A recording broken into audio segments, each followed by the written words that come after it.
You're listening to Answers for the Family with Alan Cardoza, right here on LA Talk Radio. Greetings to all of you listening around the world, and a warm welcome as we bring you another edition of the Answers for the Family radio show. I'm your host, Alan Cardoza, and if you're a regular listener, thank you for joining us once again. If this is your first time, please make yourself comfortable as we bring you Answers for the Family. Now, each week, this show will address issues such as family crisis intervention, building self-esteem, dealing with addictions, lasting health, and so much more. Now, having over 30 years' experience working with families in crisis, I am grateful to have met and worked with some of the top professionals in many of the helping fields and skilled authors who are working to make this world a better place for all of us. Now, you can all do me a big favor. Please check out some of our past shows at answersforthefamily.com to hear some informative and entertaining guests, as well as some dynamic co-hosts, discuss ways for you and your loved ones to become happier, healthier, and more at peace. Now, I'm also looking for some show ambassadors who will forward at least one of our shows to your social media group or to someone you know who can benefit from a particular subject. I want you to know that I truly appreciate this, and this is just another way that we can make a positive difference in the lives of others. Now, our topic today, which is also the title of our guest book, is Write Your Stress Away, Tame the Tension in Your Life. Now, stress, whether it's an unconscious undercurrent in your life or a rampage of emotions, you can make yourself sick over this, and we don't really even know what's happening if we don't really manage it. And unfortunately, our media, politicians, and commercialism is working against us every day in this area. Now, to talk about this and more, our guests today are Diane Price and Susan McCollum. Diane is an integrative health coach and co-creator of the Right to Be Well method and the GetWellProject.com. Diane brings to her work her sense of adventure and personal dedication to living life to its fullest with optimal health and wellness. And I want you to know I love that. In her book as an integrative health coach, Diane partners with clients to enhance their health, clarify goals and values, develop an action plan for making lifestyle changes using their own inherent character strengths to reach personal goals, and provide the essential support for lasting change. Susan is a licensed psychotherapist in the Washington, D.C. area and the other co-creator of Right to Be Well and the GetWellProject.com. In her one-on-one work with clients, Sue incorporates journal writing, gratitude logs, and goal setting in her healing work. She believes writing deepens self-awareness and fosters resilience. She has seen the transformation power of writing not only in her individual work, but also in her writing groups with women around the world. In 2011, Sue was presented with the Seroptimus Ruby Award in recognition of her outstanding work to improve the lives of other women. Diane, Susan, welcome to Answers for the Family. Thank you. This is Diane. Thank you so much for having us. We're so happy to share our writing method and our book. Well, first of all, I really appreciate you taking the time. Thank you, Alan. Yeah, I appreciate you guys taking the time. I've had a chance to go through the book, and I love the message that you have. But before we go into the book, tell us a little bit more. I know I touched on a little bit about your backgrounds and the place where writing has had its biggest impact in your own lives. Okay. First of all, thank you, Alan, for having us. This is Susan, and I'll start by giving you a little bit about my writing background. I started writing when I was quite young, encouraged by my father, actually, to put together a little newspaper for the neighborhood. And so I remembered putting that together and going around knocking on doors and selling it for 5 cents. So that's where I started, later majored in English and journalism, and did quite a bit of grant writing in my early career after teaching. But I was always drawn to the counseling field, so that's where I did a switch or a flop in my work and started doing mental health counseling, but the writing thread was always woven through my work. And as you have already mentioned, I encouraged my clients to journal because I felt that it really led to wellness and healing, and had that experience leading workshops both locally and internationally. So I'm a firm advocate of writing to heal. And, one of I'll let Diane, okay. Yeah, I was going to say, before Diane comes on, I was just going to say, and when you mentioned about the fact that you had you had flipped or you had switched, and when I was going through the book, my feeling of it was you merged. You merged two things that together I think has improved both of what you can do. So that was my take on it. Well, good, because I think that's very true. That writing thread has always been the one thing that I felt was woven into, has been woven into my life and my career. But I really have always felt that counseling was my calling, and the two merged quite well together. And Diane? Yeah. So this is Diane, and writing too has been a very important thread throughout my entire life, in a similar way to Sue, and different at the same time in terms of experiences. In the book, I tell a little bit about once when I was a child, scribbling on a piece of paper some emotion I felt connected to some childhood event that I stuffed in a little pink suitcase and stuck in my closet, that I later found as an older child, and really the value of expressing emotion in writing and disclosing in writing was a key part of my life always, in managing the waters of life, if you will, life events and professionally.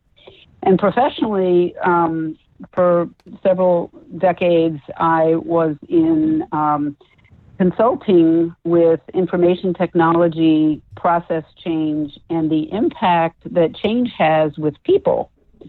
And while I had a personal practice with writing and journaling,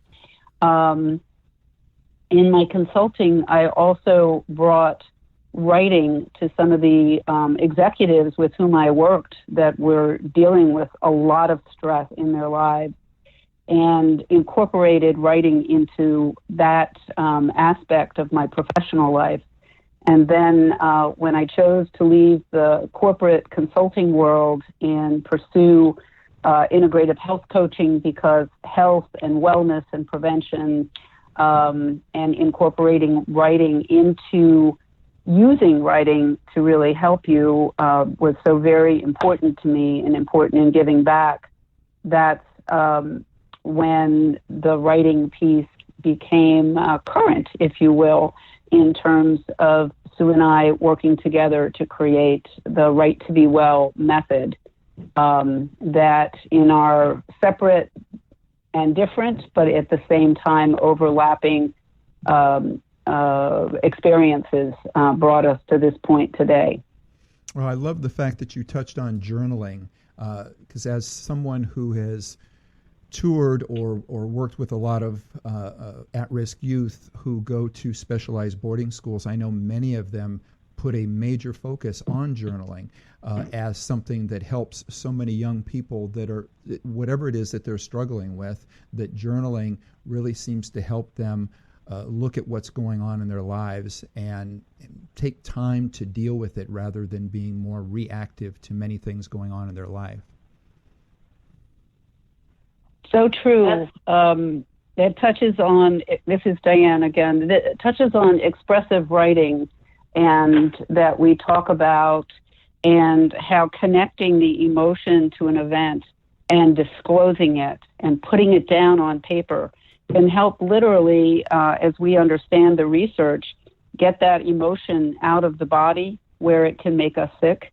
Mm-hmm. And certainly for youth at risk, and others dealing with, whatever is a tough situation, a traumatic event in their lives, being able to write and disclose through journaling is highly valuable. And what we've done with our book is to work to build on the value of journaling and take it one step further in terms of what can you do about it.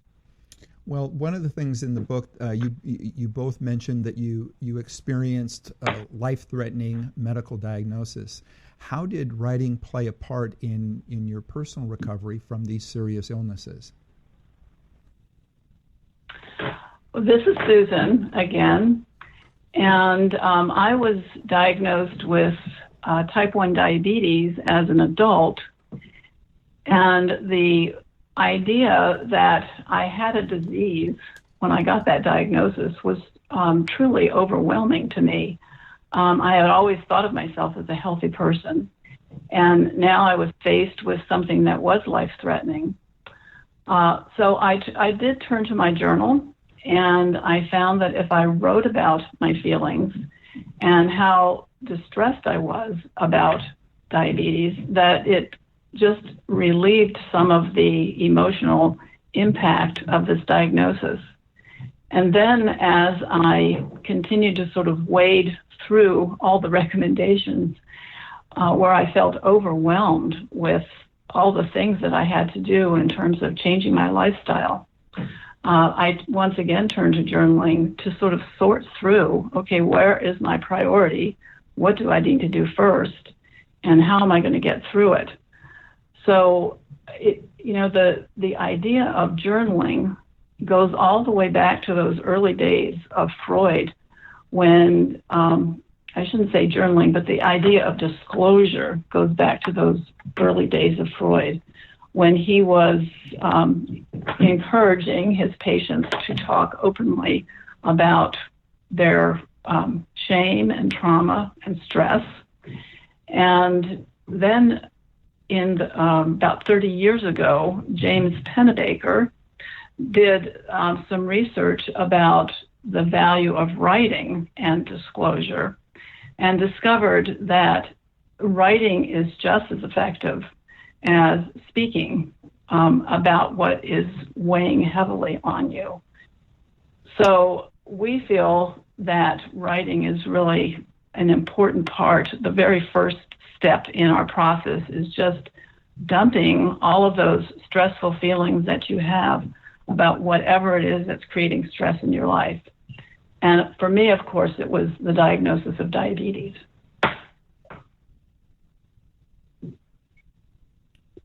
And this is Diane. Almost the same month, and Sue and I have a very, very long-standing friendship. And it was ironic in some ways that the very same year and close to the same month, I was diagnosed with breast cancer. And, of course, turned to my journal as I went through that whole situation of diagnosis and all that you experience and many physicians to see and opinions to try to sort out. And my writing really helped me to uncover the emotions I was feeling and be able to express those emotions in my journal and sort out what I was feeling and be able to get to the heart of what mattered to me and what I needed to do to move forward. And I wasn't a likely candidate in terms of risk factors to have breast cancer, but that was the question of what to do next. And through my writing, I was really able to listen to my intuition and advocate for myself in terms of the best path forward in working together with physicians. And I insisted on a biopsy really because of writing. When my doctor thought maybe we could wait for 6 months, but I was really listening to my intuition that came out in my writing and what I felt was mattered most. And my doctor later remarked to me that he thought perhaps my writing saved my life because I listened to the voice within to make sure that we took the necessary steps in the moment to decide the moving forward. I also use the power of affirmation, just as Sue dealt with the change of being diagnosed with a diagnosis, facing surgery and chemotherapy and other treatments. The power of affirmation and daily writing my affirmation of what I wanted to look like and feel like and be when I came out of this 6 to 8 months of treatment was so powerful to affirm what matters and have a plan and help me to manage moving forward in my life. And that experience and our respective experiences together really compelled us in another way to create our writing method and tell our story in the hopes that we can help others who might be facing similar things in their lives. You know, and I love the fact that a little bit ago when I think Sue spoke about the Freud talking, about the fact of how important it is to talk about these things. Well, one of the things that doesn't touch on is some people are not comfortable with that. So the idea of journaling and to writing these things down, having as good an effect, I think is huge. And I think it's just so beneficial for people to know that and to understand that they don't necessarily have to tell the world what's going on. Just the sheer fact of writing it down and processing it can have such a great effect. And we have a comment that's coming in through email that I want to share. And this one says, my mother gave me a journal on my 9th birthday.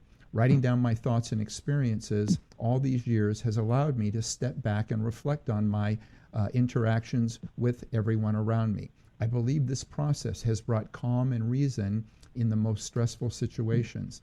It has been difficult describing why this has been an important part of my life.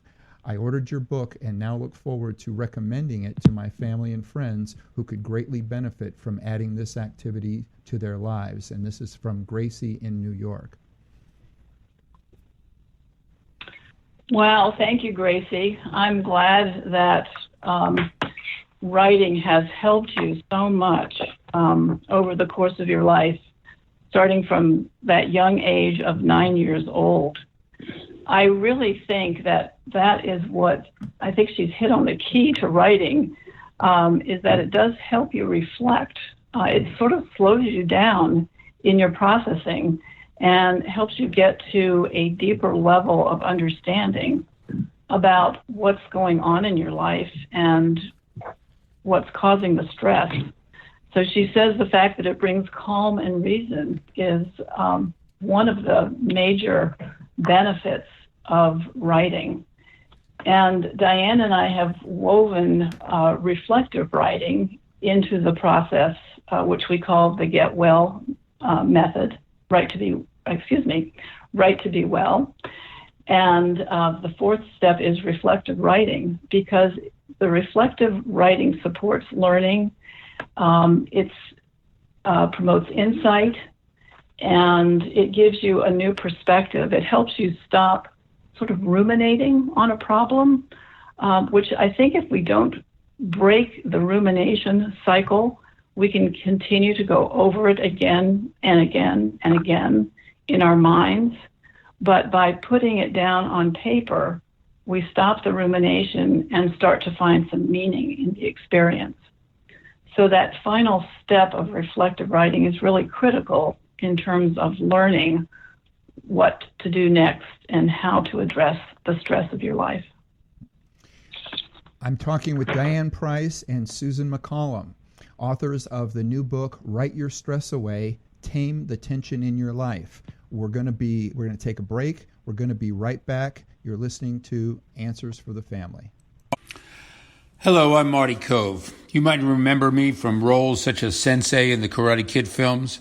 I've done over 100 films and countless stunts in my career, and I've always given 100%. With the damage done to my body over time, I needed to find relief from my chronic pain. My passion for health and fitness drove me to find a natural way to combat muscle pain. Teaming up with doctors, detectives, and a compounding pharmacist, we've created Marty's Cobra Cove Ultra Strength CBD Cream. It's the only thing that has been strong enough to knock out my pain, and fast. Honestly, You may have tried the rest, but it's time to try the best. It's legal, it's safe, and 100% effective. Show your pain, no mercy. Go to www.martyscobracove.com. And we're back. You're listening to Answers for the Family, and we are talking about writing your stress away, tame the tension in your life. We're speaking with Diane Price and Susan McCollum. And so in your book, you mentioned the Get Well Project. Share a little bit about that and how that led into you writing the book. This is Diane. Sue and I have always, over the years, shared a lot about health and wellness, and we're often ahead of our times with some of our ideas and being preventative and proactive with health. And when about 3-4 years ago, we were sharing and putting together just talking about our experiences and Sue's counseling and my integrative health coaching, and just put that together. And we spent a lot of time talking about health wheels and what we felt mattered most about a health wheel. And perhaps, if you Google health wheel, you'll see a circle with different areas of experience or events. And the question is, how does that impact your life, and how do you move forward being healthy and happy to the best of your ability? And out of that whole discussion and our passion for that and our passion for sharing with others, we created the Get Well Project and put that together as a way for us to define what health is. And we look at health as a continuum. If you look at the dictionary definition, it is often the absence of illness, so that it's kind of binary. It's either you're ill, you're sick, or you're not. And we look at it in a very different way, that it's a continuum of illness to wellness. And you could be at many different places or on many different horizontal planes, if you can envision that, on that spectrum, from illness to wellness. And having that concept has been an aha moment for many of the individuals with whom we've worked, that they can think of themselves in a way that you can be helpful and preventative and proactive about your health, while at the same time you might be dealing with something. Sue, with her type 1 diabetes, has to manage that on a daily basis. But she doesn't, I know firsthand, she doesn't think of herself as ill or sick with that. And correspondingly, many of us have, I personally have some health things that I need to manage and pay attention to that could turn into something that could greatly affect my life. And at the same time, I can also be focusing on what can I do to be preventative and proactive. I personally see a functional medicine physician that helps me optimize my health as I move forward. And so the Get Well Project was born out of all that. From that, our writing came together as a key tool to help individuals with that definition of health. And so the Get Well Project is our umbrella, if you will, for writing that we focus on to support individuals in achieving the health they desire.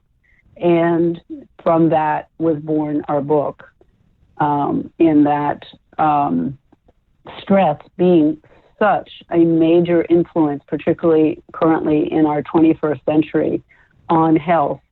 and being linked to the 6 leading causes of death in the world, with 110 million people is the statistic that we've pulled annually in the world dying of stress-related disease. So from that point to the Get Well Project, it's about finding a framework and a way of thinking and writing as a tool to help you get well, be well, and stay well. Now, you mentioned some statistics. Well, here, let me just get this in. So what does the research state about the healing power of writing? Yes, there is a lot about the healing power of writing, and I'm going to let Sue respond to that. Sure. It really started with this James Pennebaker out of the University of Texas and his research into expressive writing. And he had his test subjects just write about whatever it was that was causing the most emotional pain in their lives, whether it was a health issue or a childhood trauma or a family situation, just whatever it might be, or perhaps even a job stress. What was it that was creating the most pain in their lives? And a particular direction was to tell as many specific details about this situation, but the key was to link that situation to the emotional impact that it has on you. And he discovered that he also shared with his test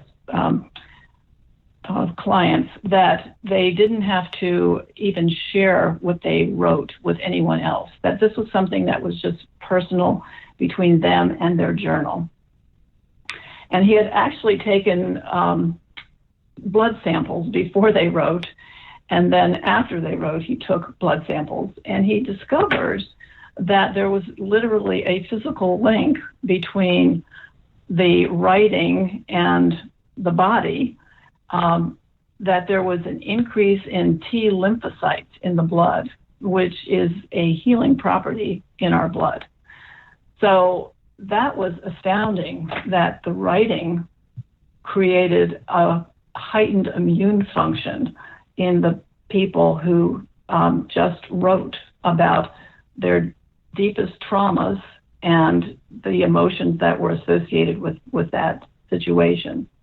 And over the years, many other people have done the same kind of testing with expressive writing, and they discovered that the symptoms of asthma and rheumatoid arthritis were reduced.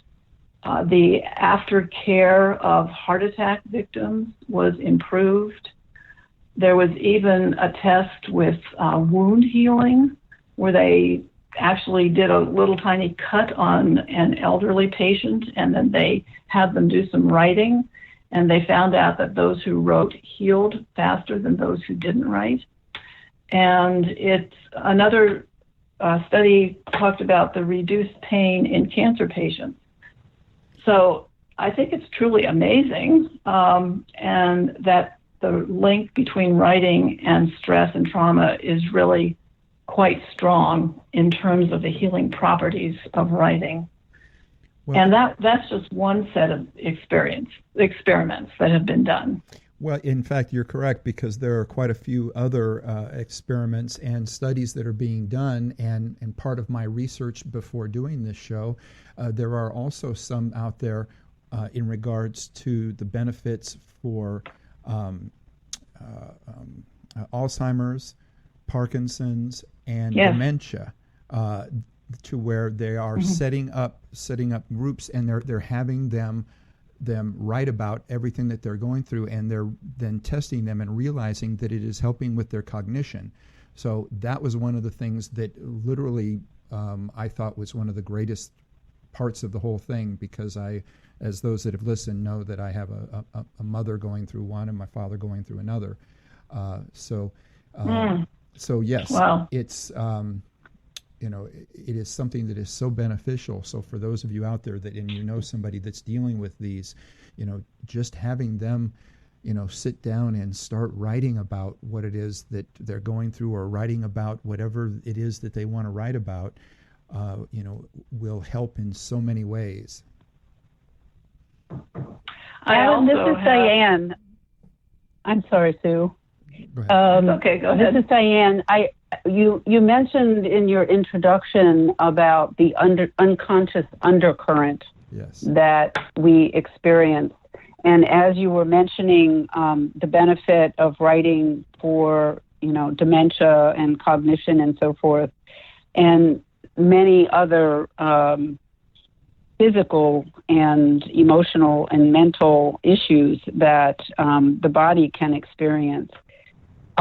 What was so profound in the research that we found is that whole piece of the unconscious undercurrent that exists in our lives of stress and things bothering us. And if you think of someone with dementia, and having recently gone through this with my mom, the whole physical impact of having lived a life being really sharp cognitively, and then knowing something's not right and I can't quite connect the thoughts or the facts, and that unconscious undercurrent of stress related to that, and the stress hormones that are then increased in the body, and then in turn the physical impact that can have on the immune system and other conditions. So I just couldn't help but share that, because it felt like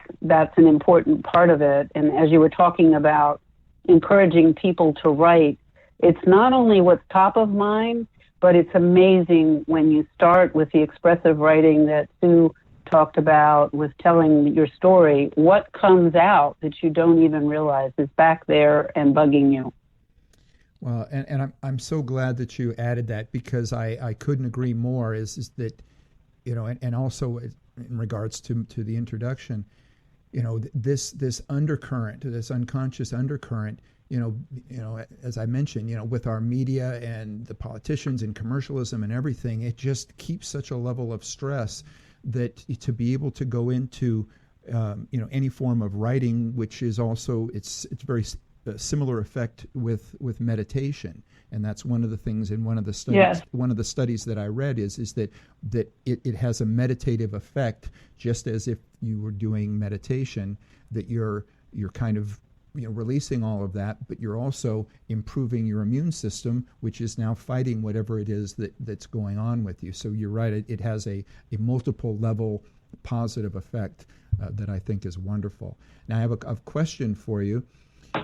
For some people, that if they're at a certain stage with, let's say, Parkinson's, and writing is not comfortable for them because of essential tremors or whatever else is going on, is there any studies to where they get the same amount of benefit in just dictating something into a computer or into a phone that then types it out for them? So they're still getting the verbal part of it, and they're getting to be able to see it and read it after a machine is actually typing it for them. Is there anything in regards to that shows that there is as good a benefit?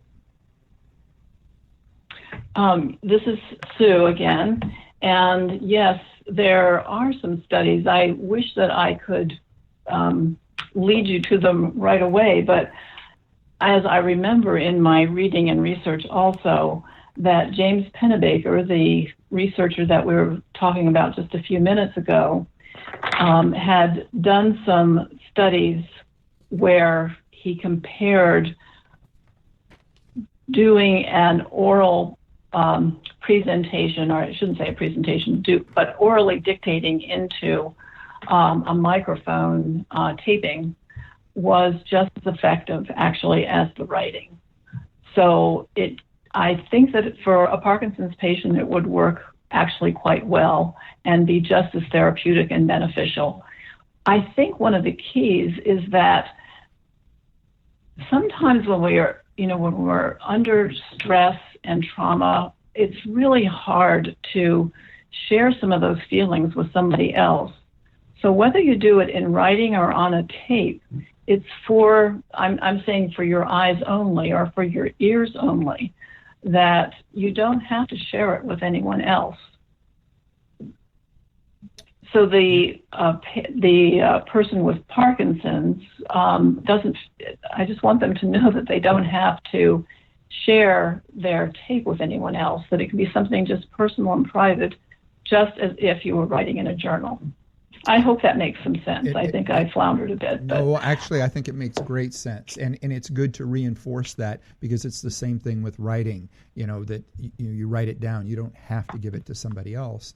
So I think it's great that you've kind of reminded that to everybody. Now, for everybody out there, the book is called Write Your Stress Away, Tame the Tension in Your Life.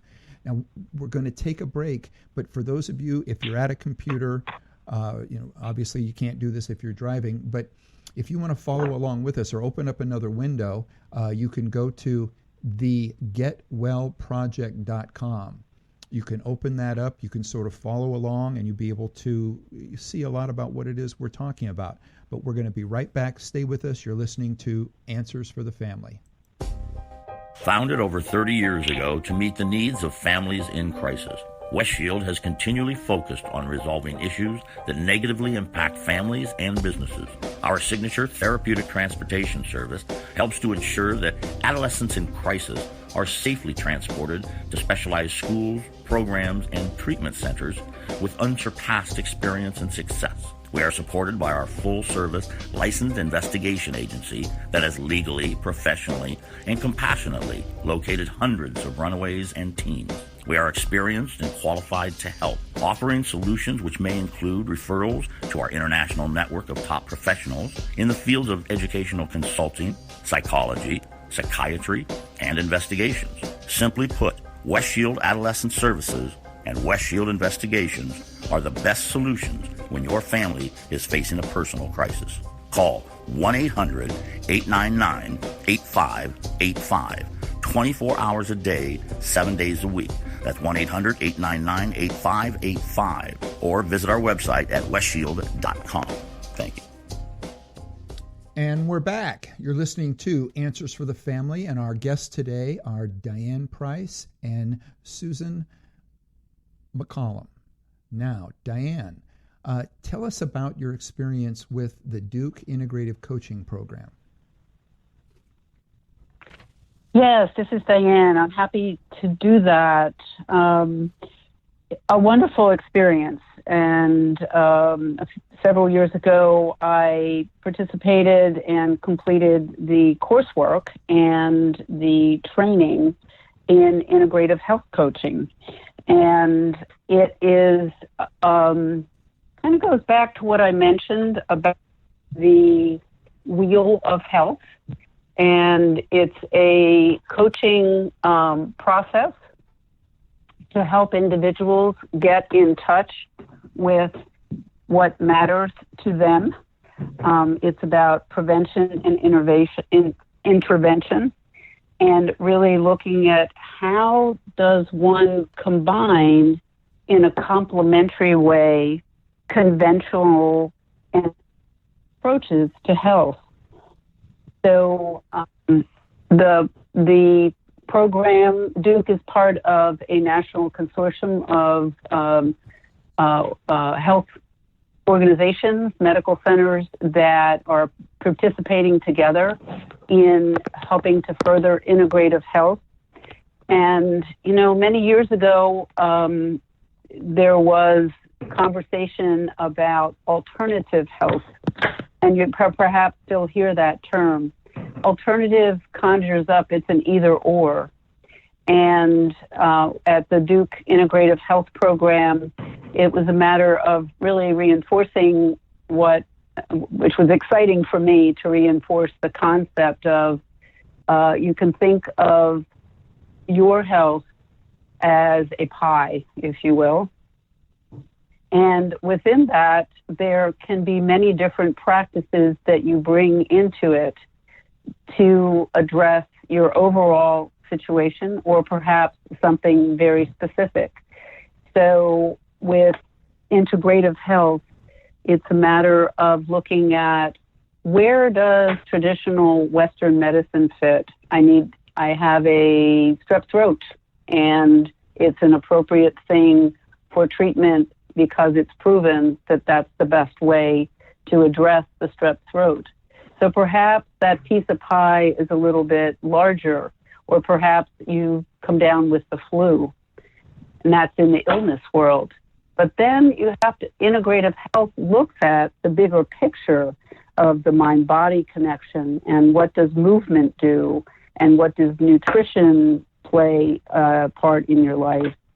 How does personal and professional development play into what matters to you? How about the relationships in your life, the physical environment you're in, or where you are spiritually? So what the Duke Integrative Health Program did is really enrich and strengthen for me that view of health, that there can be complementary and conventional methods that you combine together in different amounts depending on what you're personally dealing with in the moment. It's based on the classic coaching model of what's your current state, what's your future state, what are you going to do about it, and being supported in making that happen. And all those concepts we've incorporated into the Right to Be Well method. So a great experience with Duke Integrative Health Coaching, and of working one-on-one with individuals as well as with groups to help people to find for themselves the best plan to achieve what they define as optimal health for them on the health continuum. Now, I hope I shared a lot, so I hope it's not too much. No, actually, you covered it really well, because at one point, and I was going to, as you were saying something, my next question was going to be, can you expand upon that? And you did it anyway. So I think we sent it through telepathy, and you covered it perfectly. Thank you. Now, we do have another question, another listener question that has come in. And again, I want to thank those that take the time to do this. Many of them are teachers or people working in the middle of the day. So they'll send something in via email or instant message, knowing that they're going to be able to listen at a later time, either through iTunes or one of the other ways. So I sometimes get messages back from them thanking me for getting the question asked, even if they didn't get to listen until a later time. This one reads, I have 6 grandchildren, ages 7 to 15. My observation is that their technology, and they have in parentheses, video games and cell phones, etc., have all but replaced reading a good book. Their writing, reading, and speaking skills are actually embarrassing at times. I visited your site and did not see anything specifically for young people. Do you have any plans or suggestions for engaging our kids? And this is from Valerie in California.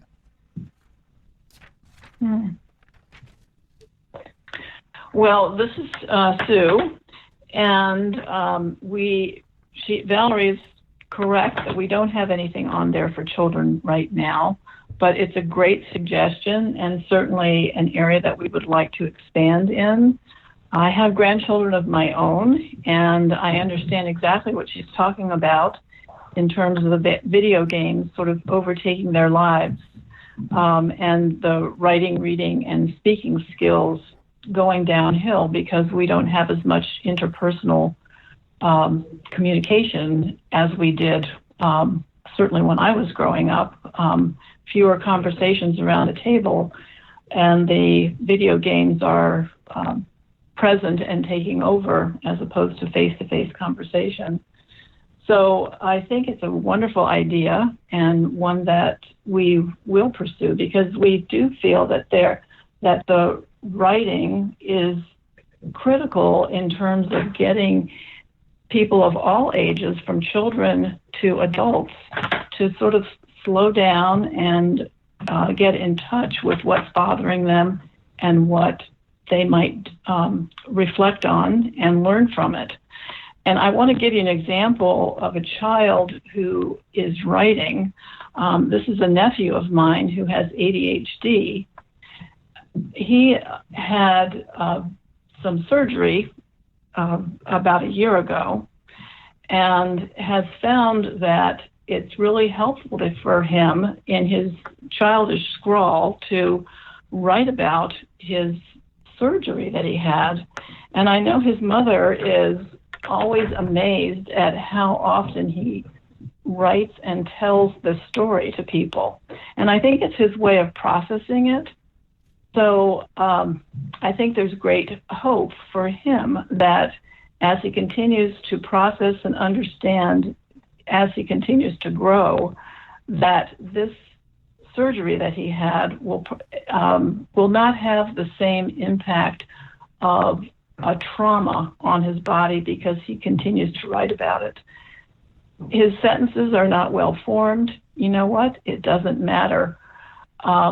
He has thoughts there that he wants to express in his childish way, and it's just as effective as somebody who writes a complete, well-formed sentence. So perhaps there's a way that Valerie can work with her grandchildren or even encourage them in drawing about whatever it is that they want to express, or having a one-on-one conversation, or even writing about it.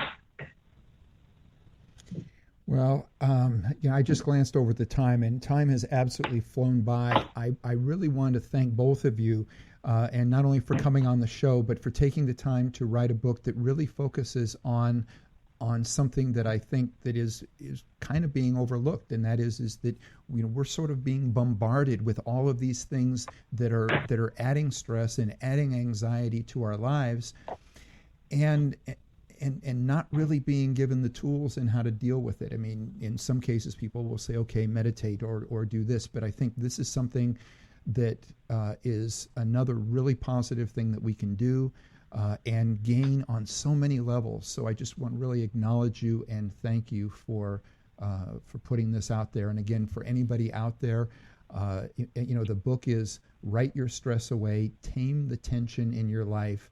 And to me, if you're living in any Western culture, you're having stress injected into your life. This is Diane. Thank you so much for having us, and thank you for recognizing writing as the tool that can help sort things out and bring the calm, and also complement other stress management practices at the same time.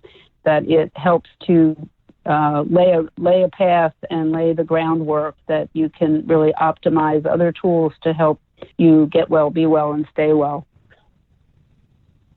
Thank you, Alan. This is Sue. I agree certainly with everything that Diane has said about the power of writing, and I do feel that with writing we can all get well, be well, and stay well. So thank you so much for having us. You're very welcome, and please stay in touch, because I think that after what we just heard, there's probably going to be something else coming in the works that's going to be geared towards some younger people, and we'd love to have you back on and share it with the world.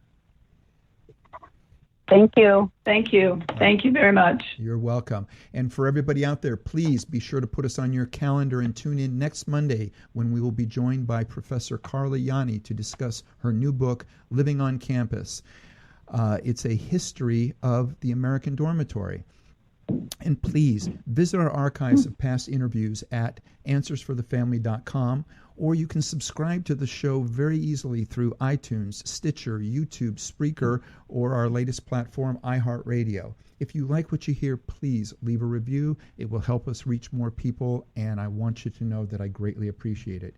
And the next time you're on Facebook or Twitter, please remember to stop by our page, check out some of our latest posts. If you like them, please like us and spread the word.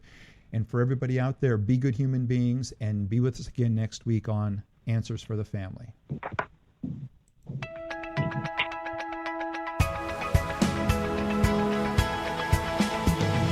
You're listening to Answers for the Family with Alan Cardoza, right here on LA Talk Radio.